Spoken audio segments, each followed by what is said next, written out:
I think it's fascinating how we often take things for granted. We don't realize how good we have it until we are deprived of it and are only allowed to experience it when we are afforded the opportunities. I look forward to the weekends where I can get out into nature, whether it be alone or with family or friends. I look forward to the loud tranquility of a running river, or the deafening silence of a winter evening in the middle of the forest, and even the bright green displays of nature's fertility in the morning. But because I have to pay bills, keep food on the table, and make sure there is a roof over my family, I trade off time in nature for time in front of a computer screen, helping to contribute to the world's economy. So every chance I get to listen to the rain falling on my tent or stare into a campfire, I make sure to try and enjoy every second of it. But there are also other things I've taken for granted, which I've come to appreciate even more in the past year as we have become more deprived of it.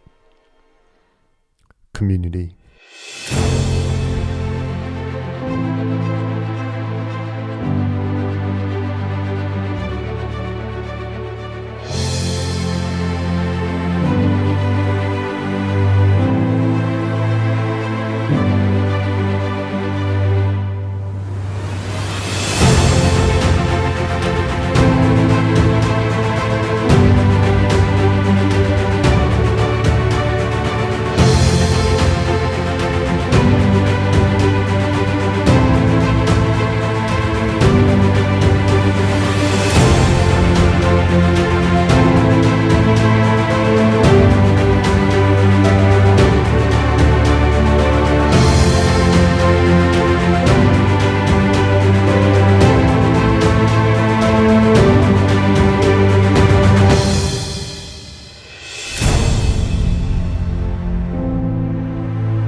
Hey everyone, welcome back. So this weekend we got an overland trip for one night. I'm gonna head out with my buddy Wade. We don't have a specific place in mind yet, but we're gonna look for a spot. We're gonna use our resources. I get a lot of questions from people asking me how I find sites.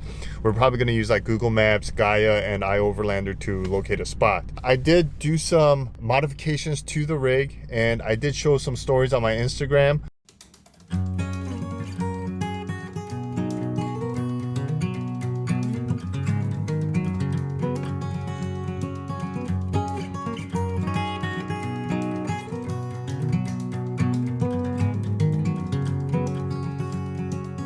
I slept all night on a big white ship.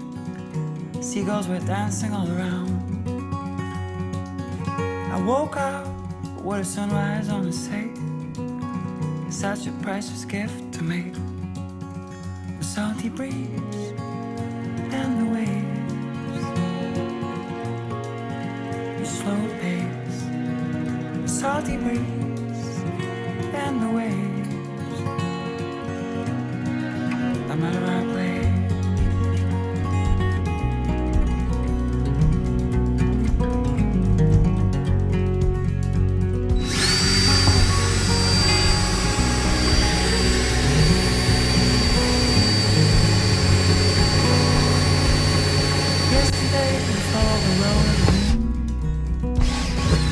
Alright guys, quick update. There are certain places where there's metal rods going through perpendicular to this bed, and those are the only place you can drill in there. So unfortunately, the holes here don't all line up with the holes that are spaced out, and so I had to drill through some of this. Unfortunately, that one was a little too weak, so I using this quarter drill to drill it in place. And I did mark it off and I did measure it. So here's one here, and the other one is right here. And I just dropped my drill. Gonna drill through these two. I did the other side already, as you can see, and then I'm gonna clear the shavings out and then mount it on there. All right, so we got the slider installed. As you can see, we got these drilled in and screwed in. I got it done at 6 points over there. And now time to mount the fridge. All right, so here it is, guys. This is locked in place. Got the straps down. This lock in a couple of positions here, and it is able to support this weight. And of course, I am gonna talk about this fridge in a future video. How I'm gonna power this is I'm gonna attach a Jackery 500 to power this, and I'm probably gonna locate it here somewhere. I still haven't figured that part out yet, but of course when I do figure it out, I'll share that information with you guys. But that's the installation in a nutshell. I got a couple other mods I'm gonna do, and I'll show you guys that in a little bit. Aside from that, we're gonna head out to Rigs and Coffee right now in Oregon City, hosted by Wanderlust Overland. I haven't gone to one officially yet, and I've always wanted to go, and they always have it in the second Saturdays of every month. So I'm gonna head out there, meet up with Michael and everyone at the Wanderlust Overland crew, say hi to them, meet some people there, check out some cool rigs, and I'll bring you guys along. And right after we do that, we're gonna head out to camp with Wade. So stay tuned, grab your favorite snack, grab your favorite drink, sit back and relax and enjoy the show. You always find me here when the world thinks that I've disappeared. You know just where to look. You know just where to look. All right, hey, what's up, guys? I'm here with Ian, and he basically put this Rigs and Coffee thing together, right? You're running it here. It's a big co-op, actually. It originated down in California, and my brother-in-law and we were actually just getting into kind of the outdoor kind of scene, and the outdoor camping and the overlanding is what a lot of people kind of call it. And so we wanted to find a way to meet new people. There's Cars and Coffee, but we were like, only a few rigs show up to that kind of stuff. Yeah. I'm sure you've seen it. Yep. And so he reached out to the guys down in California, and we started talking with them, and they're like, well, we'd love to have one out in Oregon. Well, that's when there was just one in California.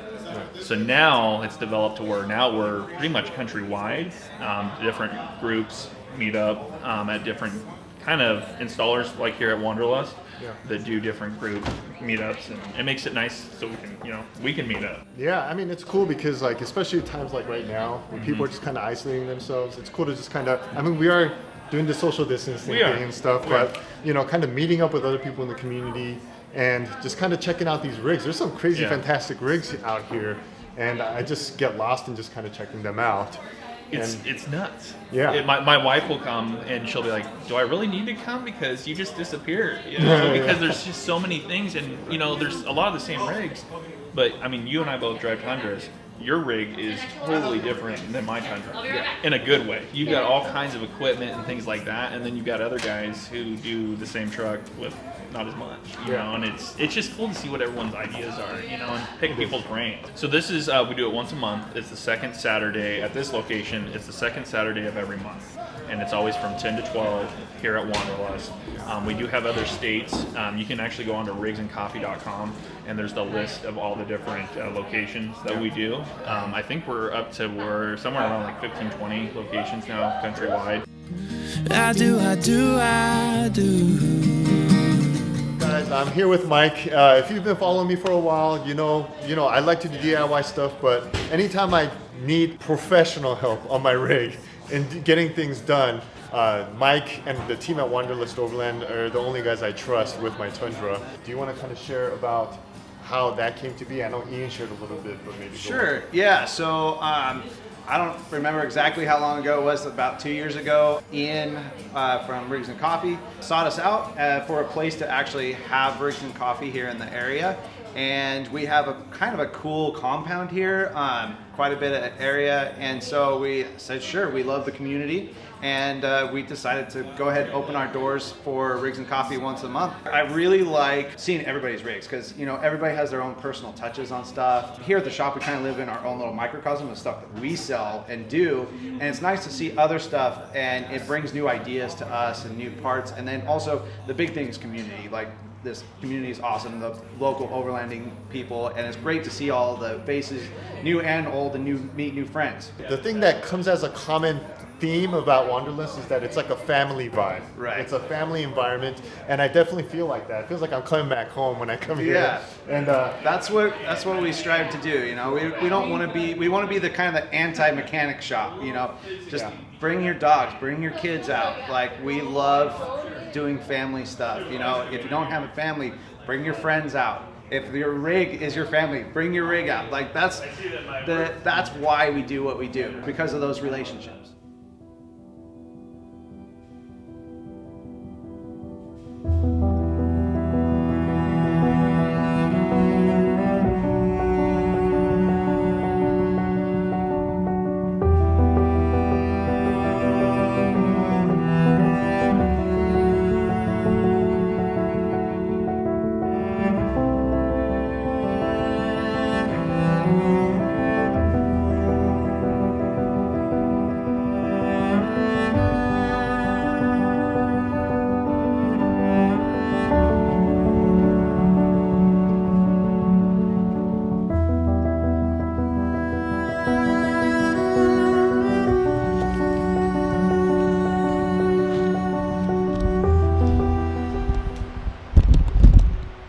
So let me show you guys where we're at.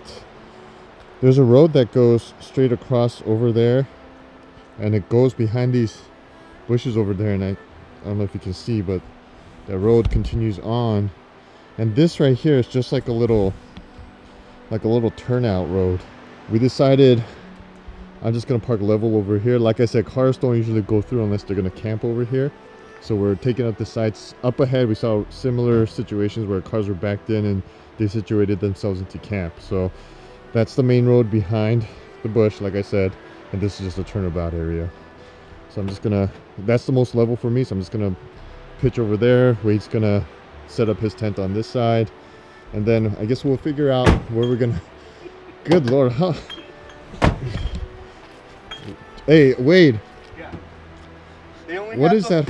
They only had the little bottle, so I bought a backup. Jeez.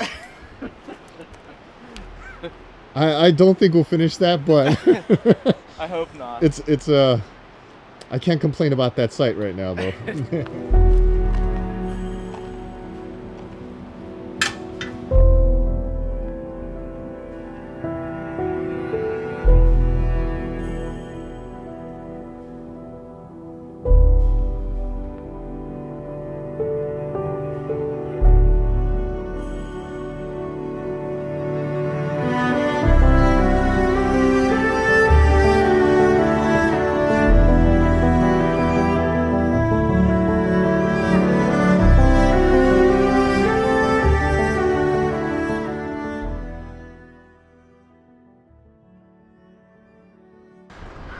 Alright, so let me show you guys my current setup. A couple of mods that I did. This is the slider for the ice cold fridge. I also did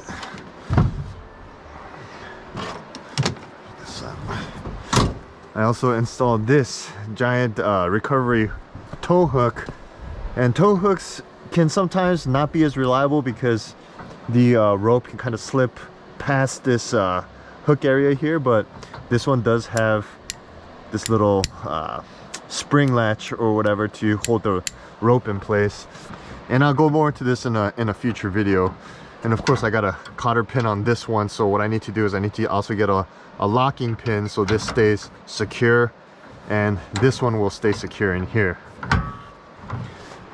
And then so I got the Jackery 500. It's at 80% now, and it's 5:40 p.m. I actually had this hooked up to the fridge, and this is a 60-liter fridge, and I hooked it up at 99% this morning at around 9 o'clock, and this was actually not even warmed up, so this was like 50 degrees inside, and it is now 34. It's a dual zone, so on the left side it's 34, on the right zone it's 32. You can make it colder to turn into an actual freezer, and I have it on eco mode, and yeah, it only depleted 20%, and the output draw is only 1 watt because it's already cold, so it doesn't need that much power.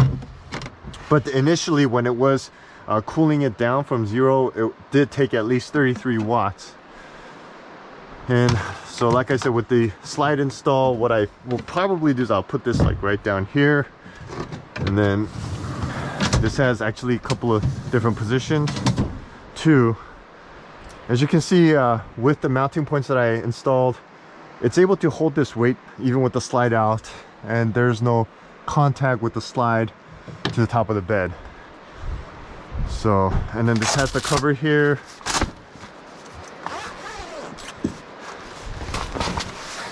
and let's see, so since it's a dual zone, it has 2 separate areas, and it is lit with the light inside, interior lighting.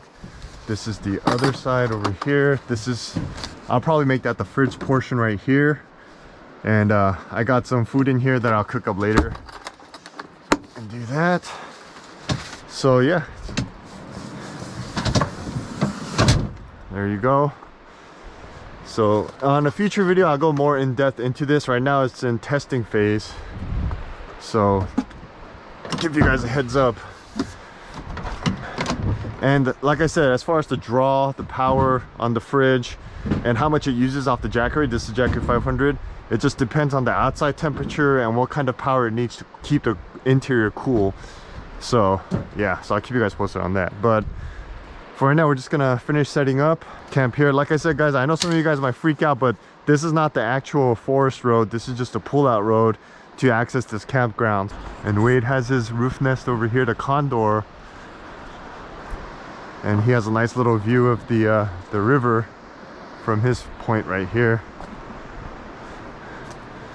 Very similar design to some other designs out there, but it's a very functional design, gives you plenty of room and space inside.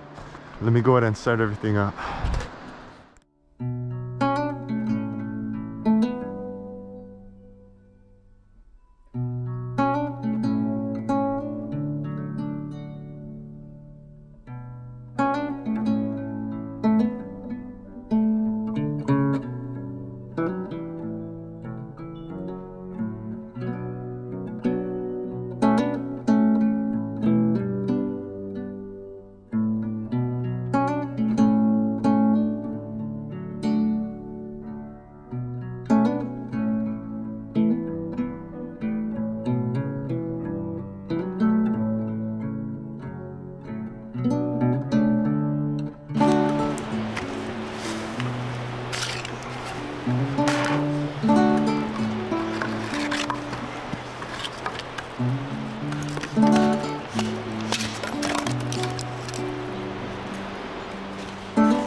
We each did bring some steak, brought some asparagus, get this campfire going into like a little, into coals for grilling some steak. That's an impressive steak, dude. Thank you. Not sure how to take that.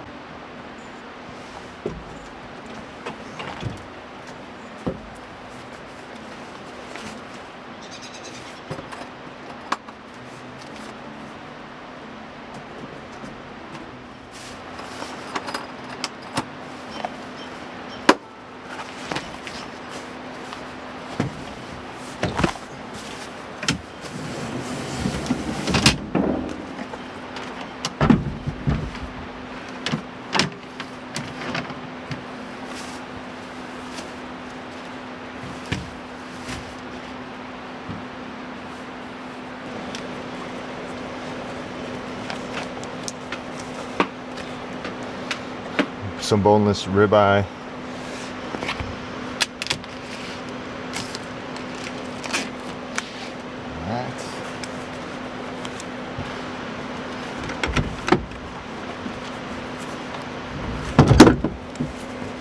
Of course, we got Montreal steak seasoning.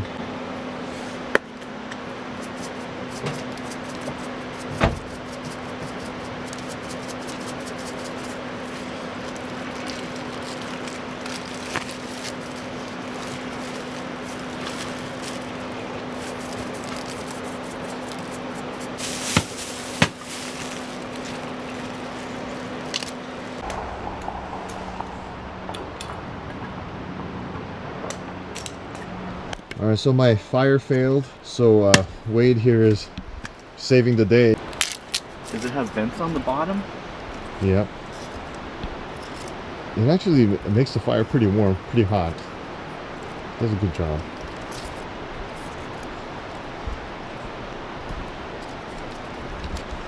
Except it didn't keep that fire going, so I don't know.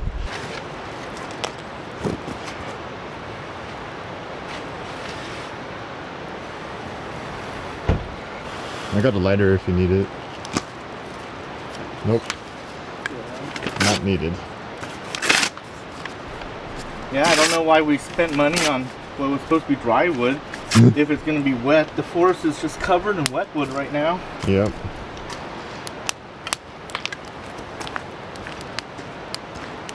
There you go.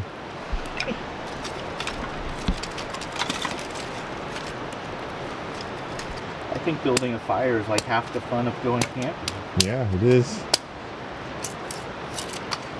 Just enjoying the fire, you know, after making it, but I think I was being too hasty when I was making that.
When was the last time we hung out? It was before you guys had your baby, right? Yeah. It was in the summer? When you gave me the light, right? Was that? Yeah, it's been over a year, I think. Well, that's not over a year. That was like in August or September. But it's a long time, man. Wait. I'm losing track. You are. Oh, no, wait. When Katie was pregnant. Yeah. Okay. It feels like over a year. Well, Feels like too damn long. you've had a lot going on. Yes, sir. All right, cheers, my man. Congratulations. Thank you. All right, wait. Let's see the steak here. Look at all that marbling. Jeez.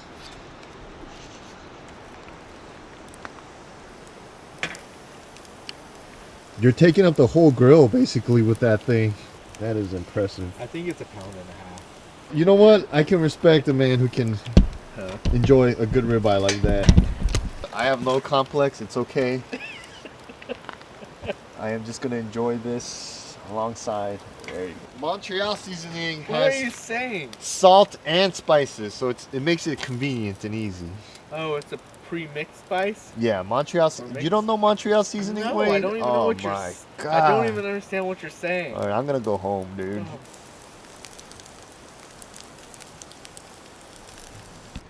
Oh, it's not medium rare as usual, but there it is. It's a little bit more on the medium, maybe medium well, you know, but it's okay. How am I gonna fucking do?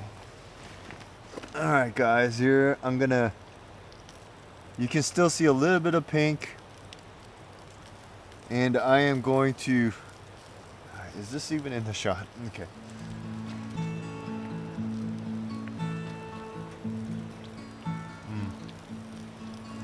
Cleaned out my desk at work yesterday.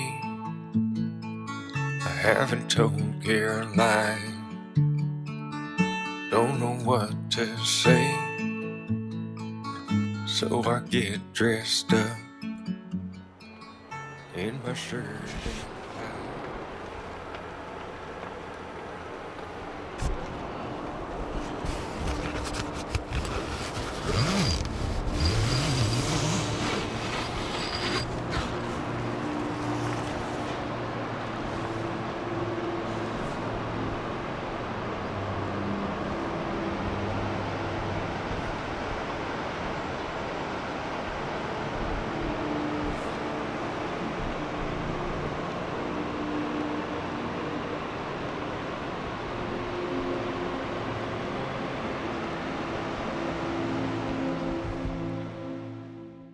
I think it's fascinating how we often take things for granted. We don't realize how good we have it until we are deprived of it and are only allowed to experience it when we are afforded the opportunities. I look forward to the weekends where I can get out into nature, whether it be alone or with family or friends. I look forward to the loud tranquility of a running river, or the deafening silence of a winter evening in the middle of the forest, and the bright green displays of nature's fertility in the morning. But because I have to pay bills, keep food on the table, and make sure there is a roof over my family, I trade off time in nature for time in front of a computer screen, helping to contribute to the world's economy. So every chance I get to listen to the rain falling on my tent, or stare into a campfire, I make sure to try and enjoy every second of it. But there are also other things I've taken for granted, which I've come to appreciate even more in the past year as we have become more deprived of it. We lost our freedoms due to the pandemic, but we will find strength in our community. If you've made it this far in the video, thank you very much. I appreciate you. This Memorial Day weekend, I would like to invite you out on our next meetup. The tentative destination is Northern California in Mount Shasta. I will be releasing a follow-up video with additional information, so consider this like a pre-invitation. If you're interested in more details, please email me at croakumoutdoors@gmail.com. As always, thank you for watching, be safe, take care, and I'll see you next time.